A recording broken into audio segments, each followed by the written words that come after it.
welcome back to my channel. If this is your first time, hi, my name is Bella. I am a life and style blogger for IamRani.com.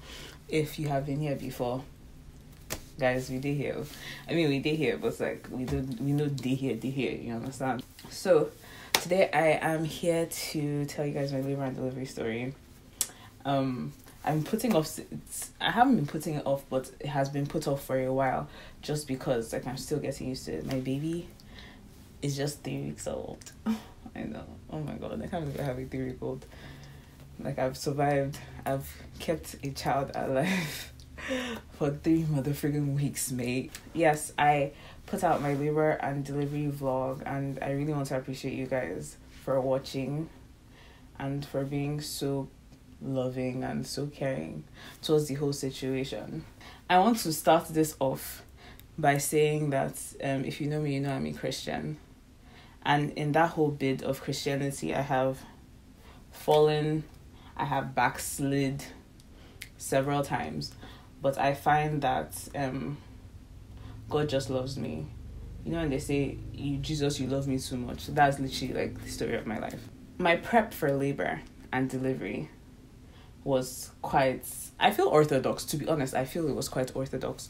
I remember at different points in time doing all my different devotionals relating around pregnancy and like praying for specific things. Okay. And I think the thing about a lot of Christians is that we pray for things, but then we don't expect them. We kind of pray for it like, oh yeah, this would be nice. And then we forget, and then we delve back into humanity, which is basically doubting everything and just like being like, yeah, okay, like the worst can really happen. But I feel like my story, my labor and delivery story, is a proper manifestation of when you pray for things.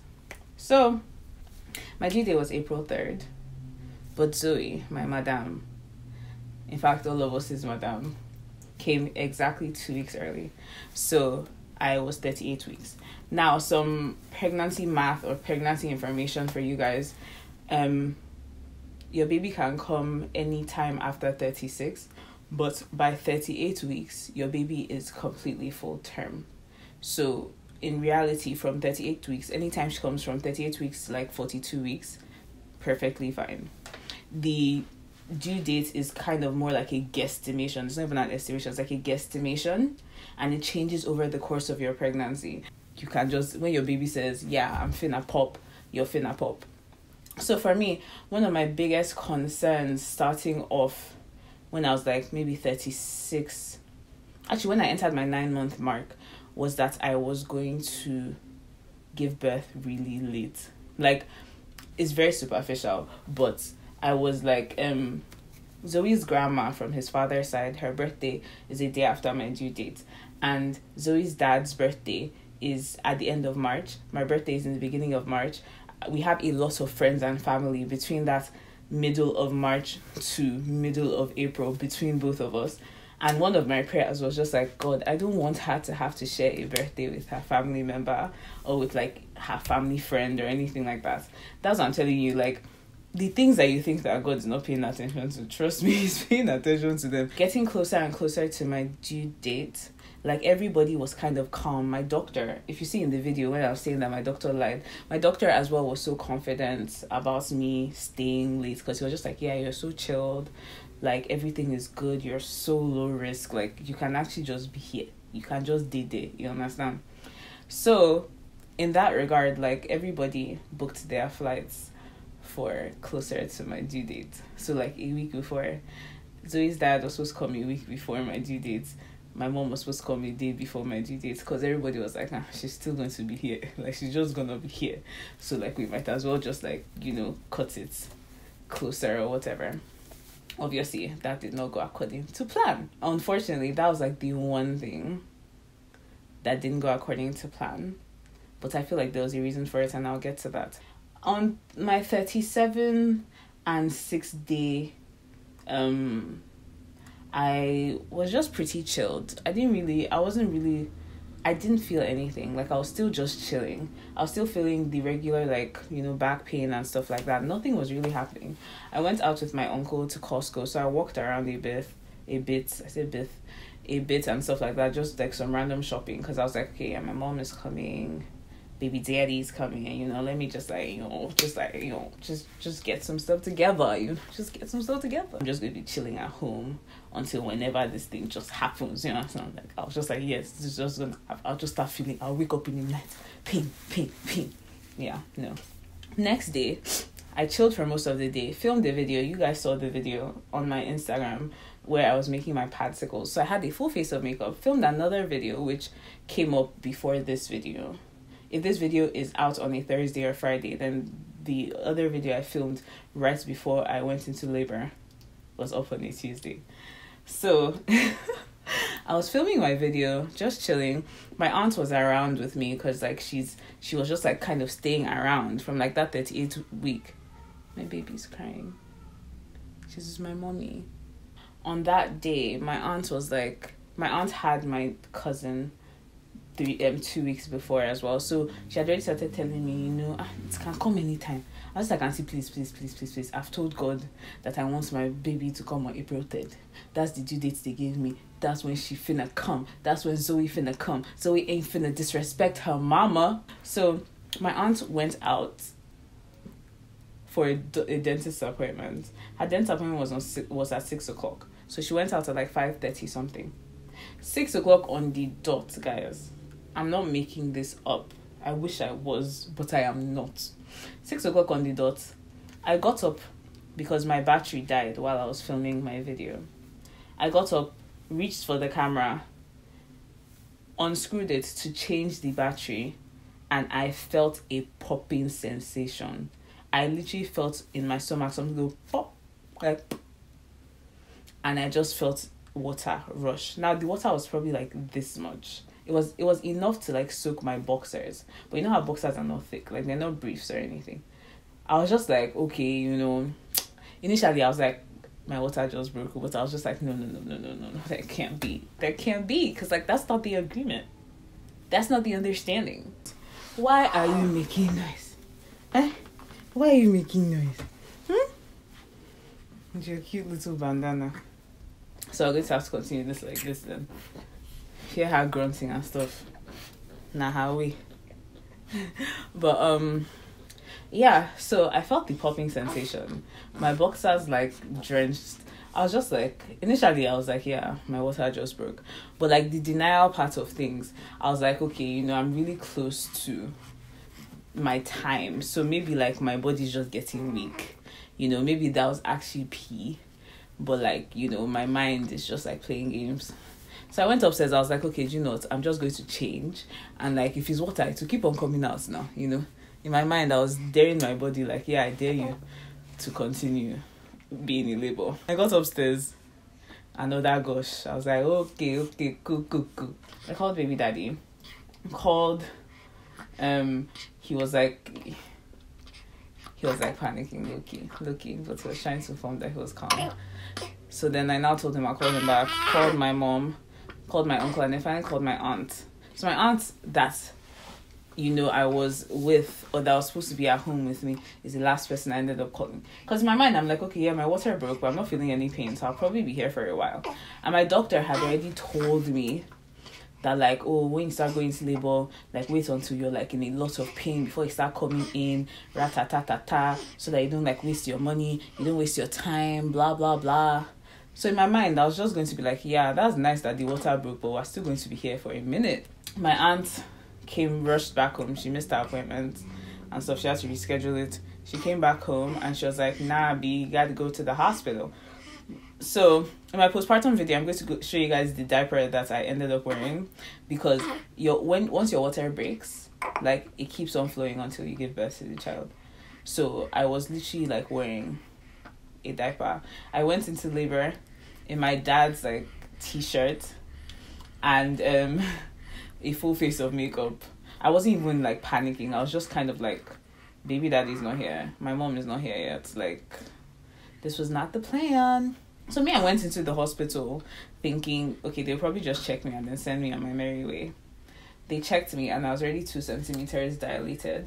And they were like, yeah, your water has broken, so you're at risk of infection. You're going to have to stay. So in my mind, I was just thinking, like, the hospital is like 10 minutes away from my house. I was just thinking, oh my gosh, like I need to go and get my exercise ball. I need to go and guys, I had prepared. Like, I had spent so much of the month mentally preparing. You know when they say over-prepare, they worry somebody. So they got me. I changed that triage. And then that's when they checked me. Guys, that checking process. I was just watching Alma's video, The Style Cheapskate. And when she was talking about when they're checking her.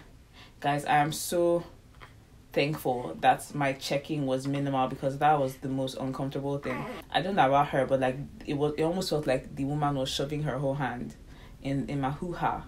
And like I know that my hoo-ha was preparing to bring out this head, but at that point in time my hoo-ha was not big enough for that whole hand. Get what I'm saying? And stuff like that. She was like, yeah, you're 2 centimeters. I was just chilling, you know. Are you done? So I can't believe this thing came out of me. This whole head. Like this head. I mean, the head was smaller, I would hope, when it came out. But anyway, so they checked me. They're like, okay, yeah, you're going to have to stay. And I was just like, bitch. I was like, guy, they said I have to stay. And I was like, okay, you know, this was like at 4 a.m. in Nigeria. So like my nigga was up until I born. So they moved me to labor and delivery. So me, I'm thinking, okay, I know how this goes. Like, I mean, first time mom. I know how, like, I'm probably going to be here for the next 23 hours. Like, I was pissed. I was like, guy, these people should just let me go home, because this thing is going to take long. I'm not spending my whole day here. I'd rather be laboring at home with my ice cream and my exercise ball and my book. So at that point in time, I'm going to kind of scale it for you guys. The first time I had a contraction, it literally just felt like a tightening, like the tightening of my stomach. By the time they said I was 2 centimeters, my pain scale was like a 1 out of 10. So I was just pretty much chilling, you know. Time was going. When they moved me, it started to build up, and it started to build up relatively quickly now that I know. But at that point in time, I felt like, oh yeah, this is just a natural progression of things. So before you knew it, like I was feeling the pain, and I had to kind of like pause in the conversation, like not even pause like I'm in pain, more like okay, yeah, I had another one, cool, moving on. So I was still talking to my nigga, right?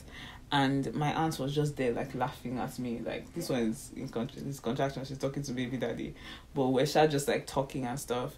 Anytime a contraction comes, I would, like, pause the thing so I could, like, track it and stuff like that. Eventually started graduating by, like, 10 p.m. Now, bear in mind, I had gotten to the hospital at, like, 7:30 or something.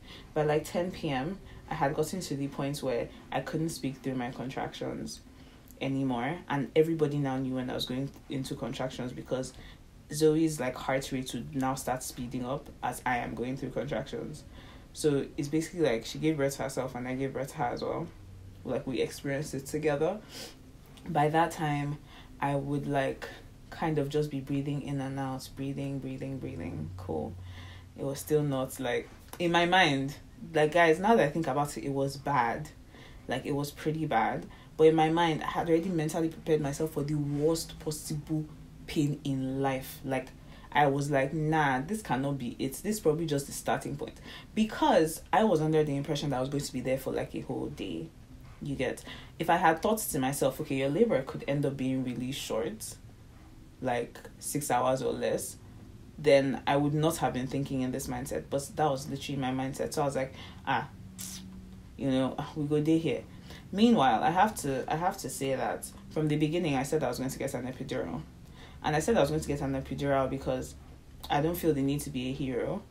I don't feel the need to I don't feel any type of way having my child in the most blissful way possible. Granted, I had prayed about it and stuff like that, but God created these medicines. He put the ideas for these medicines in people's hearts and minds so that you can use them. So like from the beginning, like even before I knew I was pregnant, there was no part of me that was like, oh my God, I must have a natural birth.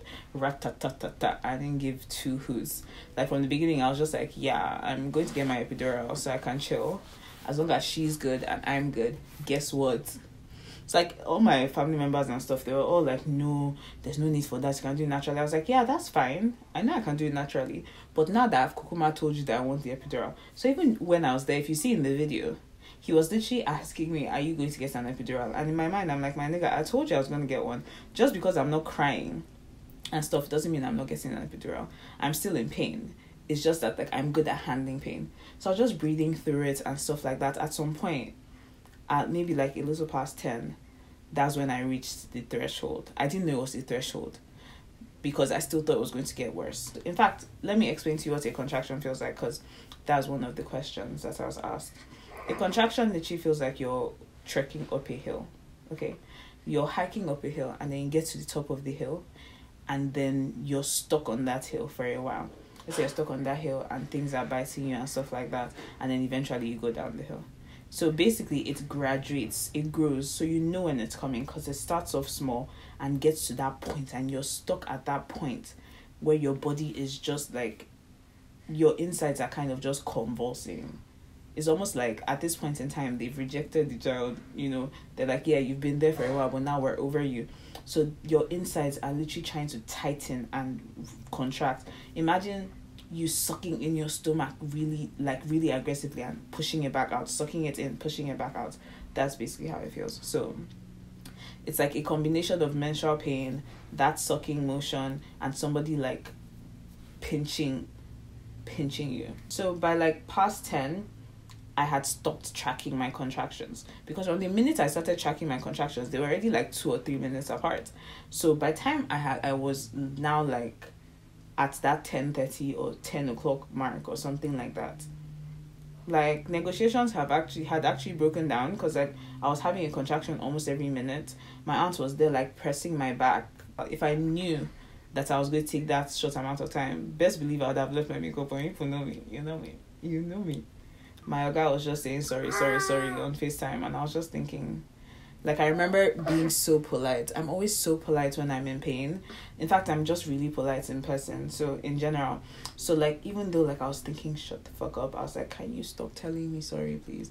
Like, when anybody was doing anything for me that they were supposed to do, I was like telling thank you, I was asking please. Like I never actually lost composure because I had read so much, and I knew for a fact that me keeping calm was the most important thing. So even when I was going through it and it was painful, there's a part of the video as well that you can see that I'm holding onto the railing and then I just randomly let go and I stretch my hands like that.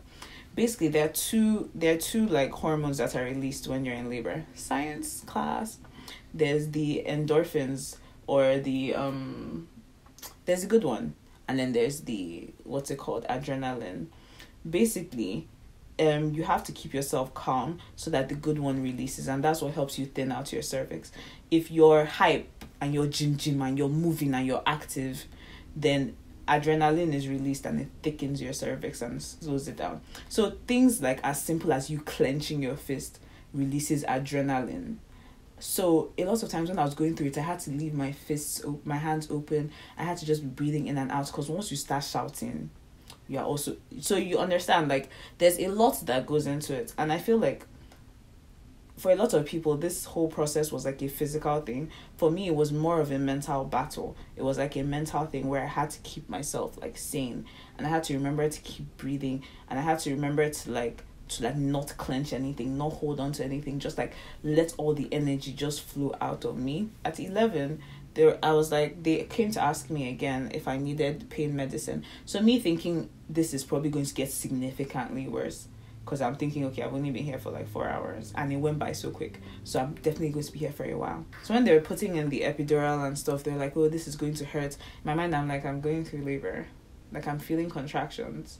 There's no way that it's going to hurt more than that. So I actually went through the whole epidural process only for like 2 or 3 minutes after they put in the epidural. Like, they hadn't even started tapping the thing. They had just like put in like 10 mil. The doctor is like, okay, let's check you again, because they were seeing that my contractions were going high. So they could no longer use my reaction as a baseline, because initially, before I put in the epidural, they're like, oh, they can't check me. I've only been here for 3 hours. It's not possible that I've dilated that much. I'm probably like 3 centimeters or 4 centimeters dilated and stuff like that. But then my doctor finally came in after they gave me the epidural, and he was like, yeah, let's just check her and see like what's going on. Maybe she's like halfway. Lo and behold, this man just put his hand inside. The rest of the water that I had been saving, you understand, just gushed out. He was like, yeah, you're 10 centimeters dilated. I was like, wait, I don't understand. Let me just say this. I'm really good in times of trauma. and I'm good in times of like emergency. I'm really calm. That's when like I'm the calmest that I can possibly be. So they're like, oh yeah, you're going to have to start pushing, because like, you know, now you're fully dilated and we don't want her heart rate to go down and ratatatata. So I'm like, okay. It was kind of like an out of body experience. When people say it's an out of body experience, it actually felt like it was an out of body experience. By the time I started pushing, guys, they put my legs up on the thing. I think my aunt was holding one and then the nurse was holding the other one. And then we had to like end the FaceTime call. So he had been on the phone all through this time. Only for him to now be telling me later on that he was like standing on the road. He was sitting down on the road like waiting, because he was like, has something happened? What happened? You just hung up. You just put me in suspense. Rat-a-tat-a-ta. In my mind, I'm like, yeah, I'm so sorry. Like, I was busy like giving birth to your big-headed child. Sorry, your head's not big, it's perfect. So that's how I started pushing. Still pushed really quietly, guys. Like, I think I'm going to have to insert a part of my aunt telling this story, because she has told everybody the story. She's like, this girl, I don't even understand her. You are strong. They told her to push. They didn't even make noise. She was like, So I pushed for 10 minutes. And it's funny, I mean. And the doctor was like, yeah, you need to stop now. The head is there. And I was just like, doesn't that mean I should push some more? You know, doesn't mean I should be pushing. I was like, yeah, okay, just push like a tiny bit now. So I basically just like grunted her out after that, because her head was already out. He just like twisted her and brought her out. And oh my gosh, once I heard her cry, Jesus Christ, I was just like, oh my goodness, what the hell? Oh my gosh, even thinking about it now. Once she came out, I actually did not feel anything anymore. Like, I didn't feel any pain. I didn't feel any discomfort. I didn't feel anything. They pushed out the placenta while she was on me. They basically like rub her down. In my hospital, they basically don't like clean the child. They just like rub them down, like literally clean stuff off them, but they don't give them a bath or use anything on them for 24 hours.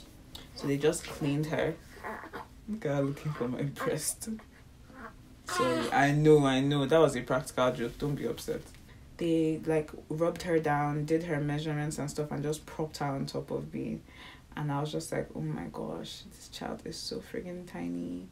Like, as cliche as it is, first thing I did was like I checked her fingers and I checked her toes and stuff. They now told my aunts to cut her umbilical cord, which her dad was so upset about because he really wanted to cut it. But I mean, we couldn't have left it on for like longer. But yeah, they cut her umbilical cord and they put her on top of me, and I was like, oh my gosh, this is the Zoe. This is the child that has been kicking me and, you know, was just chilling for like 4 months, almost 5 months before we even knew that you existed, and now you're actually here. Like, what is this? What is this? Like, I was stunned. So, as I was holding her, I now just saw the doctor going in with like thread. Like, I was just like, oh, what's going on? They're like, oh yeah, you tore like a tiny bit. Literally, he probably gave me like 2 stitches. It didn't even last that long. It was like 2 or 3 stitches. And he was done. So it was like, yeah, it's barely even 1st degree tearing. So like, you're fine. And stuff like that. He now left them to clean up. They had to like press down on my stomach. Just like, and like some really big clots were coming out. So they had to give me like a medicine in my butt. Something really interesting that I did a lot of research on and I asked my doctor about even before I went into labor was an episiotomy. And I was like, so are we going to get an episiotomy? He was like, a lot of first time moms do get episiotomies, but like in his practice and in his experience, he prefers to just let you tear by yourself. And I was like, that's kind of weird. Like, why would you let me tear when you can, you know, choose where the tear is and stuff like that? He's like, when people tear by themselves, it's easier for them to heal because it is the body that tore by itself. So it's easier for you to heal. And also, when you get an episiotomy, there's always a tendency for you to tear even more than the episiotomy has allowed you to. And sometimes they now cut it even more than you would have torn in the first place. So I was just like, okay, in that case, let's get on tearing, baby. Let's get on tearing. So I didn't look at my vagina for the first like 3 weeks. It's just like yesterday that I finally looked at it, and it's actually like almost like 2 little zigzag lines, like just like that and that. And it's not bad. It's actually healing pretty well. Postpartum has been like another experience entirely, but I've made a video about that, so it should be coming out next week. My delivery lasted a total of 5 hours from the point that my labor and delivery, from the point that my water broke. 5 hours and like 46 minutes. And honestly, that's kind of labor that I prayed for, but when it came down to it, I completely forgot what I requested from God, because I was like, yeah, a lot of people don't get that, you know. So like I was praying for all these Hebrew woman things, and I had heard so many stories from so many different people how things just did not go according to plan. So like in my mind, I had already prepared myself for the worst. Meanwhile, God had like kept the best for me. So like I can honestly say to you guys, and I'm not even just saying this because it has passed and because she's here, but I had a really good labor and delivery. Like by the time I realized I was in pain, and I was like, oh my gosh, it's going to get worse, I was already at the end of it. So in reality, oh, I forgot to mention, my epidural never kicked in. So that was a waste. I basically got like 20 mil of it because they couldn't wait any longer. So my epidural never kicked in. So technically, I didn't even get an epidural. I just got the needles and everything for nothing. So everybody got their wish, and I didn't use an epidural, even though I really wanted to, and I didn't really care. And it was a labor filled with like laughter, and it was just like, in as much as I was the one feeling the pain, I really felt like Zoe's dad was the one that was really experiencing a lot of it, like, because like you could just see the worry on his face, and he was just like apologizing every 5 seconds. If he could have just witchcrafted himself here, he would have just and I think that was comforting in itself, because he just refused to leave. He's the one that even gave me the idea to use my laptop to film, because I was just like, yeah, I'm probably not good to do this. He was like, yeah, you should probably record this on like your laptop or something. So I just left my laptop on for the most part. I really feel like everything went according to God's plan. Like everything went perfectly. Everything went according to, like, so many of you had so many dreams, like before anybody even knew. Obviously you didn't know until I had her that I was for sure having a girl, but like so many of you, God had spoken to you and told you like I was having a girl, and my labor was going to be so beautiful, and my labor was going to be so blissful, and my labor was going to be this and that. Even like Moses, that's my ex, you guys know him, he also dreamt of me being in labor and stuff like that. So like he called me, he was like, oh, has Zoe come and stuff like that. And I was just like, oh no, she has not come yet. And he was like, yeah, okay, I dreamt about it. You're wearing this, you're doing that. And weirdly enough, on that particular day, that's exactly like, he was like, oh, you're wearing like joggers and a big t-shirt. Normally, you guys see me, you know, I dress cute AF, like regardless, like period. But like that day, that was actually what I was wearing and stuff like that. And the labor was full of so much laughter and so much joy. And I was just like, wow. God is talking to you, and you keep on being like, oh yeah, that's nice and everything, but yeah, back in reality, that's not how it works. But like, I would say that I had like a really miraculous delivery, all things considered. I'm so happy that she's here, even though she was less stressful when she was just in my stomach. Like I said, except for the tearing, but even the tearing, like I expected worse. So like there was no part of it that like God took care of me. He didn't want me to suffer anything and all that. Your girl is a mama. Like, I can't believe I'm a mom, but like it has come so naturally to me. I can't even lie to you guys. Like, I'm not even blowing my own horn, but like it just feels so organic. It feels like something that I've always been meant to do, and I'm so thankful for that. Before I leave, do not forget that you are sugar, you are spice, and you are bomb ass jollof fries. Bye guys.